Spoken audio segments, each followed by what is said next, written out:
आपकी विश्व समाचार अपडेट में आपका स्वागत है। ईरान समर्थित लेबनानी समूह हिजबुल्लाह ने इजराइल पर बड़े पैमाने पर रॉकेट हमले किए हैं। रिपोर्टों के अनुसार इजराइल का प्रसिद्ध आयरन डोम रक्षा प्रणाली इस बार लगभग 100 हमलों में से केवल आधे को ही रोक पाई। यदि ये सच है तो ये इजराइल के पहले के 90% अवरोधन दर से काफ़ी कम है। सैन्य विशेषज्ञों का कहना है कि इजराइल अब कई चुनौतियों का सामना कर रहा है।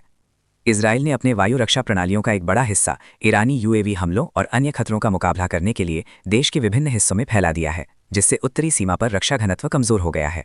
इसके अलावा इजरायली वायुसेना का अधिकांश ध्यान ईरानी मोर्चे पर केंद्रित है, जिससे लेबनान के साथ सीमा पर संसाधन कम हो गए हैं।